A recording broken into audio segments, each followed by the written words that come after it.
Welcome back to The Explainer. Let's just dive right in, shall we? Today, we're looking at Mount Rushmore, but we're not just going to talk about it as some iconic rock formation in the Black Hills. No, we're exploring this absolute behemoth as a colossal, physical storyboard of American leadership and national growth. This is the story of how monumental ideals were quite literally carved into stone, creating one of the most famous landmarks in the United States. 90%. Right off the bat, I want you to think about what that number represents.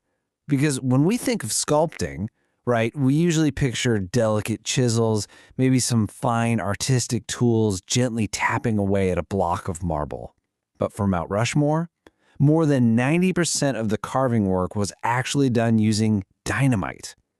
I mean, it stands as one of the largest sculpture projects ever completed using just raw, volatile power. It is absolutely mind-blowing when you think about the incredible precision it takes to use high explosives to carve intricate, recognizable human expressions. So part 1, the mountain's early history. Let's take a quick look at the Black Hills before the faces were even a thought. Now, the Black Hills have a really deep and complex history. Originally, this area was known to the Dakota Sioux people as a sacred homeland, a place of profound spiritual significance. And it wasn't until the late 1800s that the region actually became part of the United States, and that was following a whole series of conflicts and treaties involving Native American tribes and the U.S. government. But what's truly fascinating here is the rapid whiplash this land experienced just a few decades later. Cut to 1923. A South Dakota historian named Doane Robinson proposes the idea of a massive monument. And get this, his primary goal wasn't historical preservation. It was something way more pragmatic. He just wanted to attract tourists to the state. And honestly, it worked incredibly fast. By 1925, just 2 years later, Mount Rushmore was officially authorized as a national memorial. So in a remarkably short amount of time, this specific location transitioned from a revered, sacred homeland into a government-authorized tourist destination explicitly designed to draw crowds. Moving right along to part 2, engineering a colossal vision. The logistics of this undertaking were absolutely staggering. The monument was designed and spearheaded by sculptor Gutzon Borglum, and it took 14 grueling years of labor, spanning from 1927 all the way to 1941. And, it wasn't just Borglum up there with the grand idea. This memorial was built by a workforce of nearly 400 workers. Picture this for a second. 400 individuals enduring harsh, totally unpredictable weather conditions, literally suspending themselves over the side of a massive mountain in these rudimentary swing seats called bosun's chairs.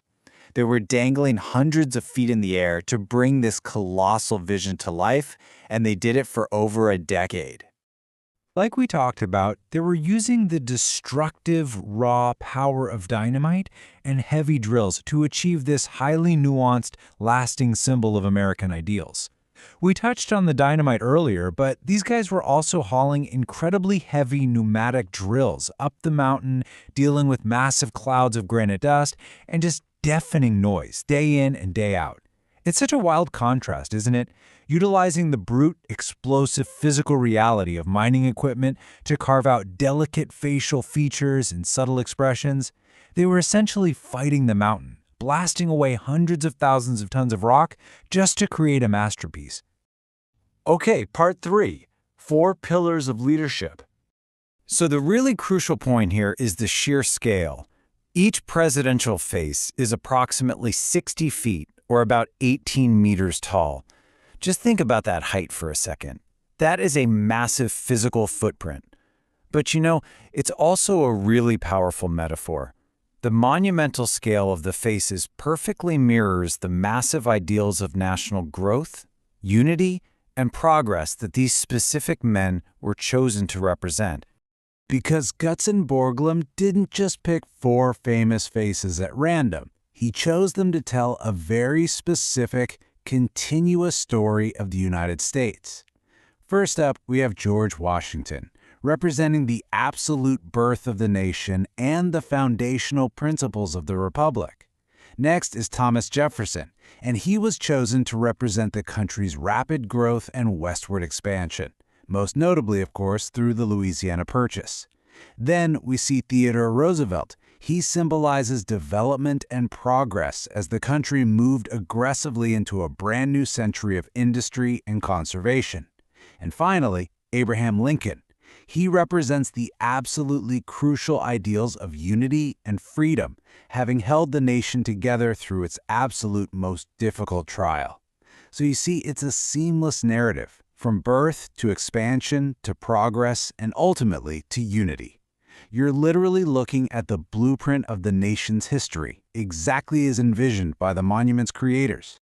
Which brings us to part 4, a lasting national symbol. Today, the memorial is managed by the National Park Service, and it operates on a truly massive scale. It actually successfully fulfills Doane Robinson's original 1923 vision, welcoming millions of visitors every single year. It really stands as one of the country's most iconic landmarks, an enduring symbol of American history, leadership, and democracy. It's a place where millions come to just look up and reflect on the men who played such major roles in shaping the United States. It totally cements Robinson's dream of creating an undeniable magnet for travelers from all over the world. And that brings me to my final thought for this explainer. Mount Rushmore physically cements a very specific story of American growth right into the stone of the Black Hills. But times change, right? And so do the narratives of a nation. If we were to undertake a project of this massive, dynamite-fueled scale right now, what ideals would we carve into a mountain today? I want you to think about that as you reflect on the history and the monumental effort behind Mount Rushmore. Thank you so much for joining me on this explainer, and I'll catch you next time as we break down another fascinating topic.